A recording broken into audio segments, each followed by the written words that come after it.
Listen to that.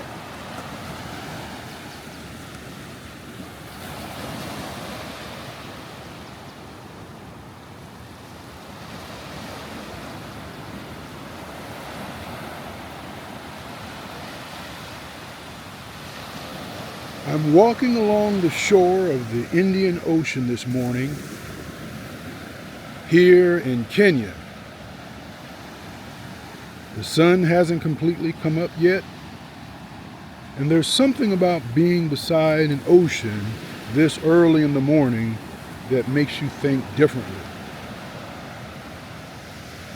Maybe it's because the ocean doesn't seem to be in a hurry. The waves come in, they go back out, another one comes, and another. They've been doing that long before you or I got here, and they'll probably be doing it long after we're gone. And standing here this morning, I've been thinking about something. I've spent a large part of my life preparing for the Army, preparing for college, preparing for law school, preparing for careers, preparing financially, preparing for retirement, preparing for whatever came next. And preparation is good. In fact, if you watch this channel for any period of time, you know I'm probably one of the last people who's ever going to tell you not to prepare. But I've also learned something.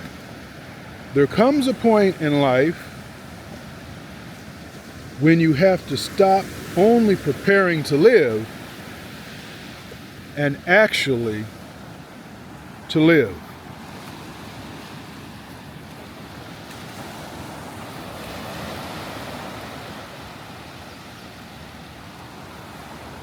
And that's what I want to talk to you about this morning. From the time we're young, many of us are taught to think about the next thing. Finish school. Get a job. Build a career. Buy a house. Save some money. Get promoted. Build your retirement account. Pay down the mortgage.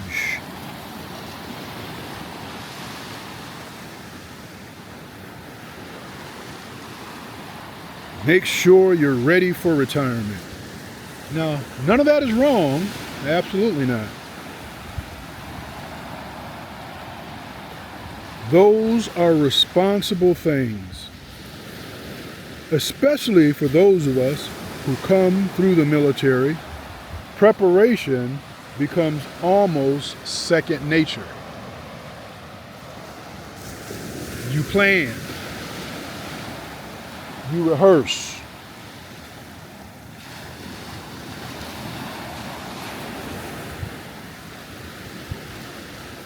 You prepare contingencies. You think about what can go wrong before it goes wrong. That's part of what makes successful people.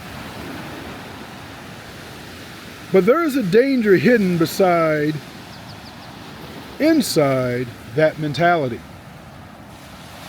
You can become so good at preparing for the future that you never quite give yourself permission to inhabit the present.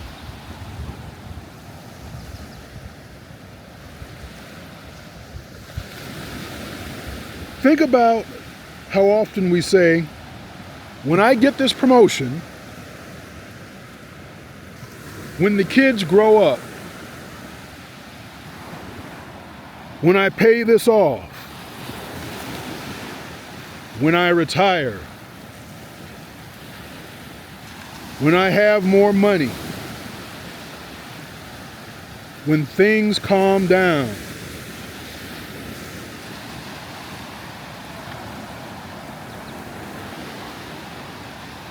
then I'm going to travel.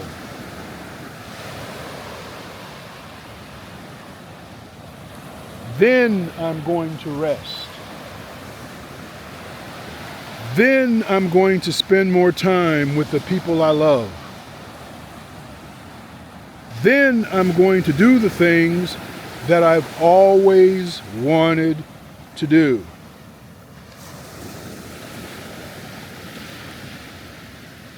Then I'm going to live. And the problem with then is that then has a habit of moving. Every time you reach it, another then appears further down the road.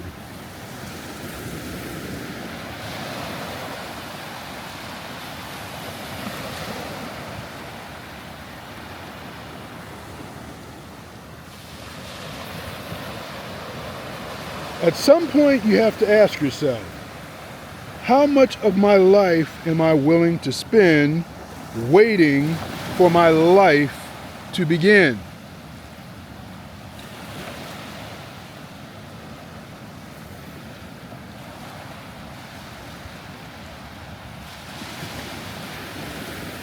This is especially important when we talk about retirement.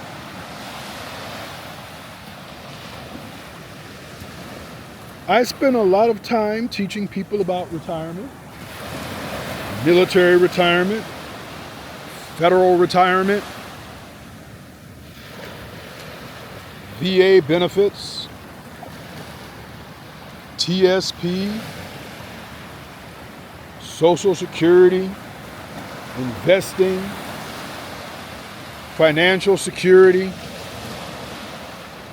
And I'm going to keep teaching those things because they matter.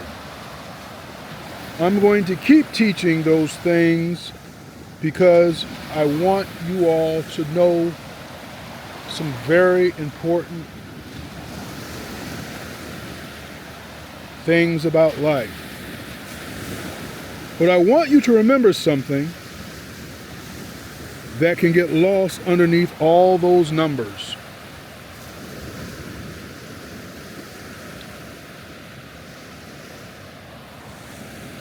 Money is not the object. Money is the infrastructure. The object is that the life that the infrastructure allows you to build.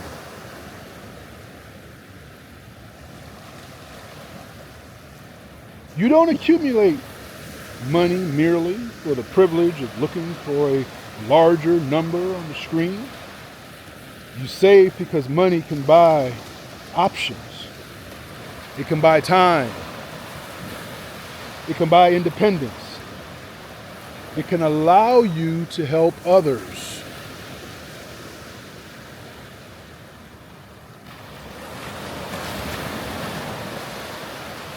It can allow you to experience things. It can allow you to walk away from something that no longer belongs in your life.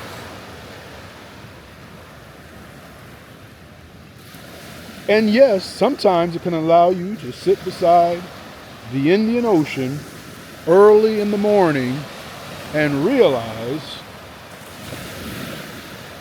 I worked for this.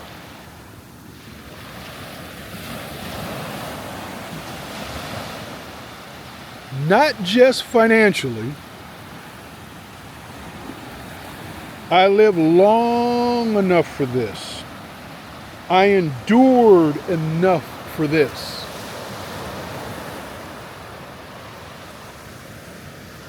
I prepared enough for this. And now I'm allowed to experience it.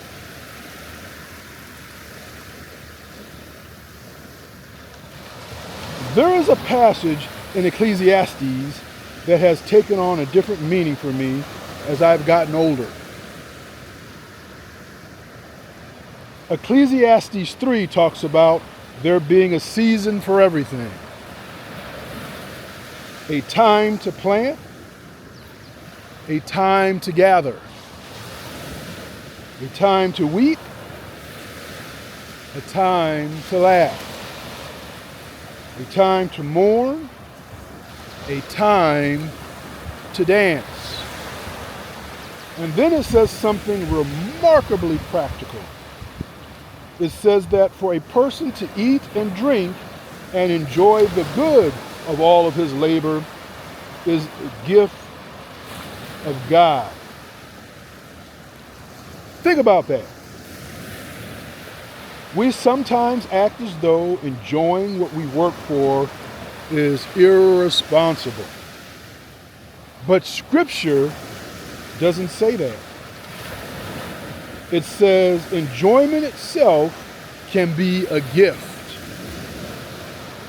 Of course, Scripture also teaches prudence. Proverbs tells us to consider that an ant to observe how it prepares. So the biblical message isn't don't prepare. It certainly isn't. And it certainly isn't spend everything because tomorrow isn't promised. No. Wisdom lives somewhere between those extremes. Prepare for tomorrow, but don't sacrifice every today for tomorrow.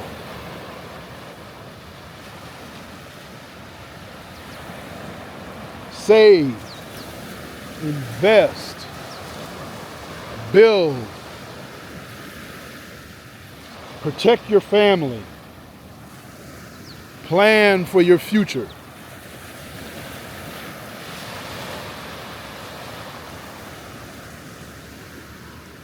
Plan your retirement. But somewhere in there, live. Because the Most High didn't give you life merely so that you could prepare someday to use it.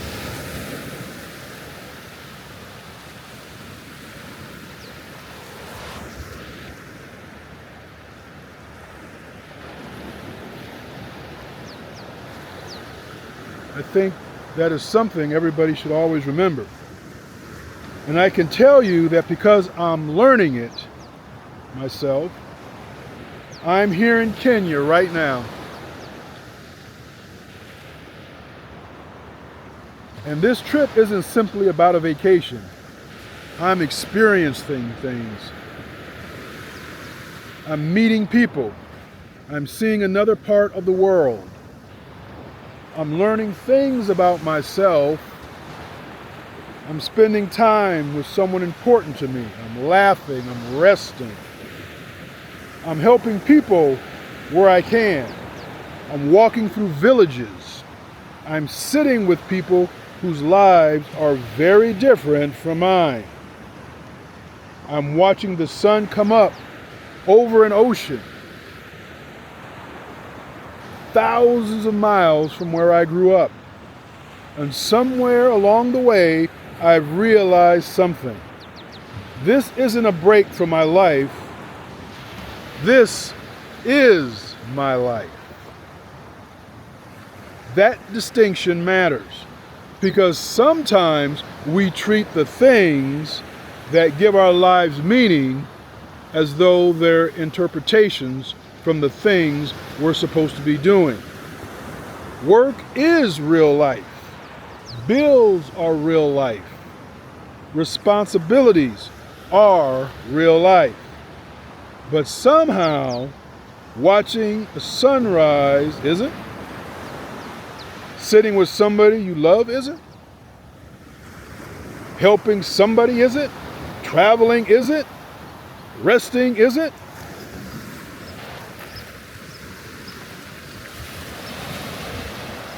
Laughing until your stomach hurt isn't.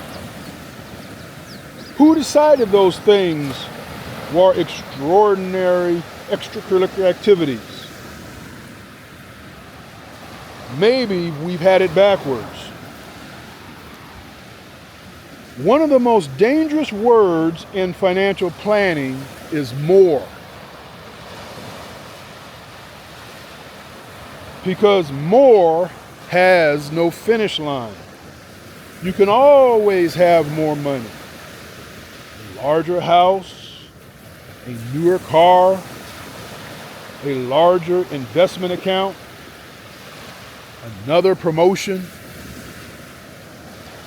another credential, another achievement. And if your definition of enough is always one step beyond what you currently have, you will never have enough.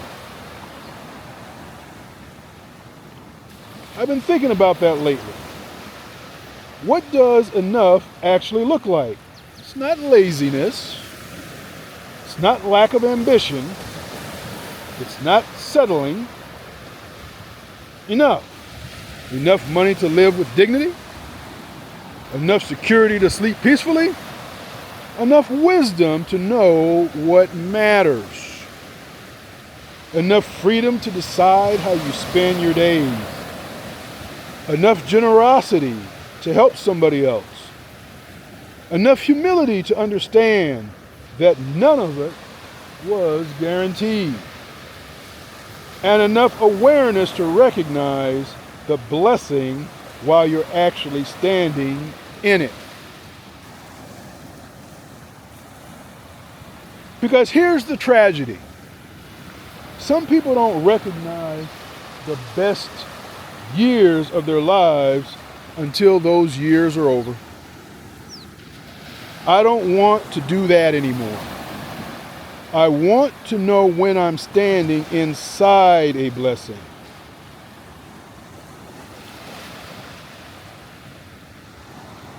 For those of you watching me who are still working, I want to make something very clear. Please don't hear this message as just wait until retirement. That's exactly the opposite of what I'm saying. If retirement is 15 years away, your life cannot be 15 years away. If retirement is 5 years away, your life cannot be 5 years away. If retirement is next year, your life cannot be next year. There are things you can experience today, people you can call today, relationships you can repair today, places you can visit today, a meal you can enjoy today, a sunset you can watch today, a conversation you've been postponing that you can finally have today.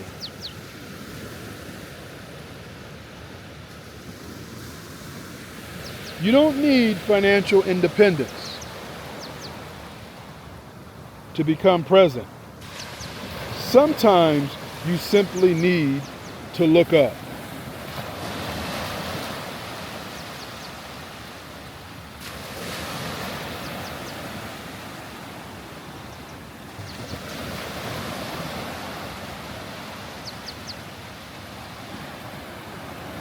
Look around. This is happening right now. There's something else I've learned as I've gotten older. We speak about times as though we own it. We say, I'll do that someday. But pull out your calendar. Show me someday. Monday is there. Tuesday is there. September is there. 2027 is there. Someday isn't. Someday is an idea. And too often, someday becomes never. Now, wisdom still matters. There are things you generally need to postpone. There are financial decisions you shouldn't make yet. There are seasons for sacrifice. There are seasons when you got to put your head down and work. I have lived those seasons, and they helped me create the life I'm living now.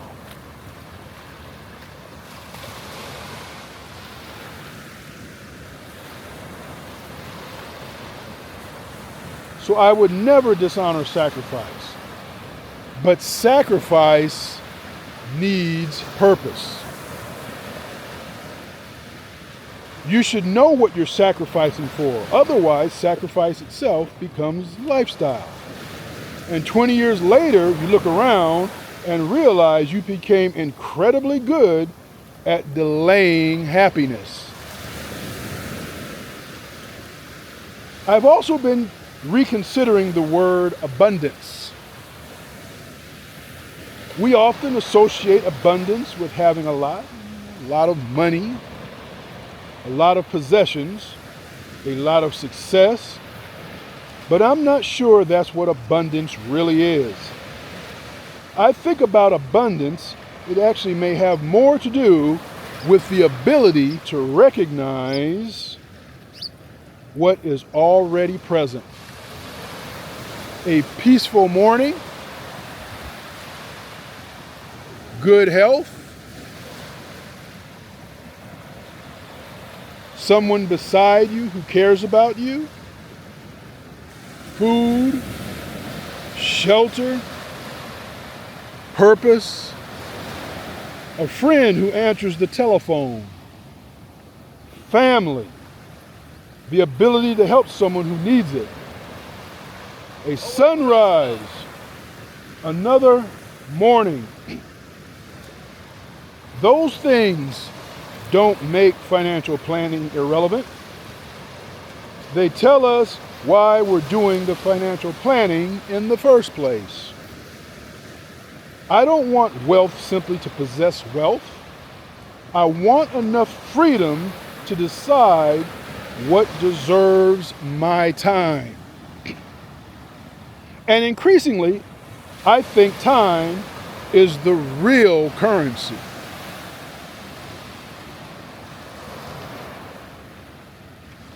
Money can be replaced. Time cannot. So wherever you are watching this, I want you to ask yourself something.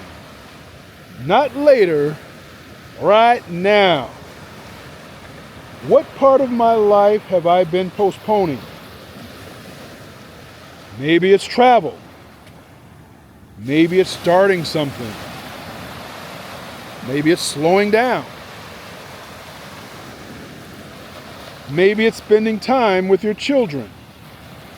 Maybe it's visiting your parents while they're still here. Maybe it's taking care of your health.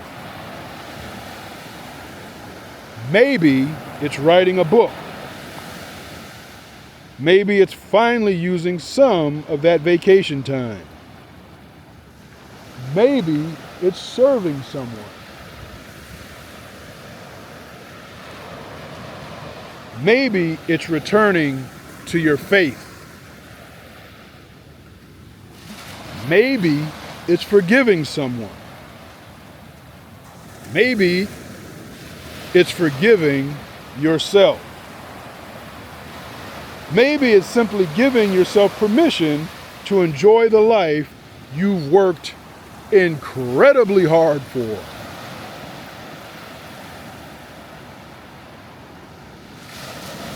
And to build. I don't know your answer, but you probably do. And whatever came into your mind when I asked the question, don't dismiss it too quickly.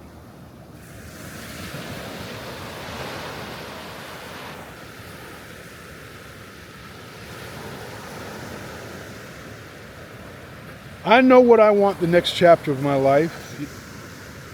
I still want purpose. I still want discipline.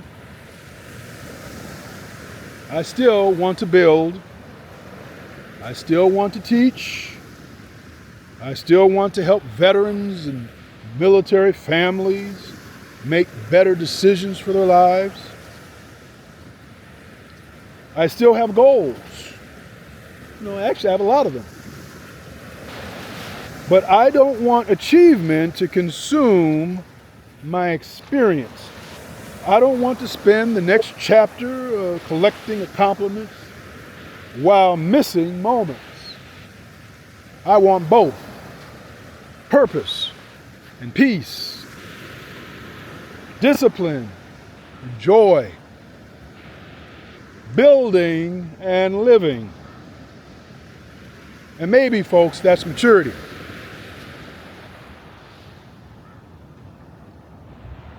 Maybe when you're younger, you think life is about choosing one side. When you get older, you start realizing that wisdom often lives in the balance.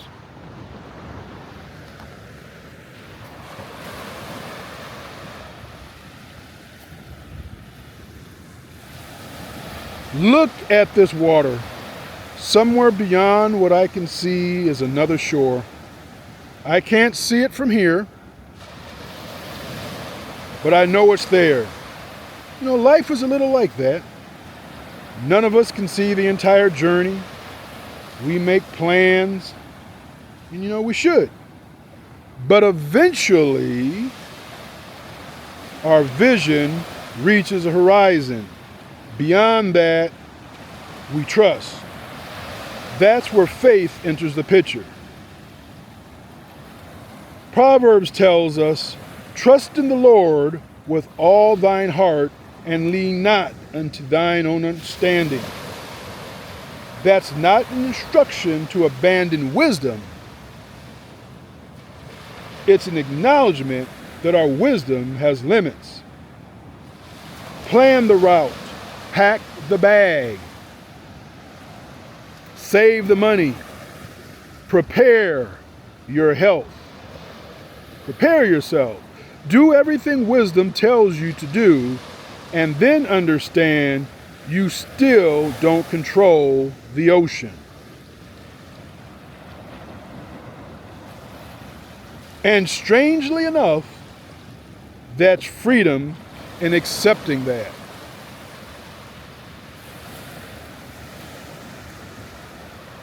So I'm going to keep walking. I've probably got a little farther to go this morning. And wherever you are, maybe you should keep walking too. Keep preparing. Keep building. Keep saving. Keep investing. Keep becoming the person you're supposed to become. But every now and then, look around, because the life you're preparing for may already be happening. Don't become so obsessed with reaching the next shore that you fail to appreciate the one you're standing on.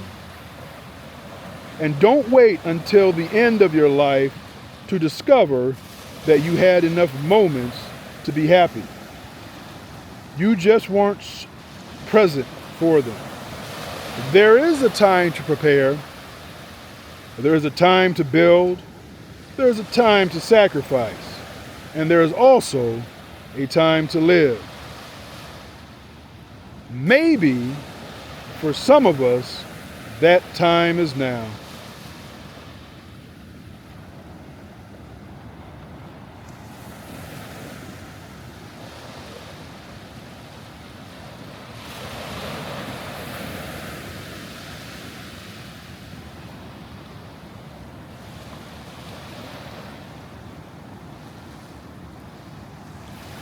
I'll see you next Thursday. Shalom.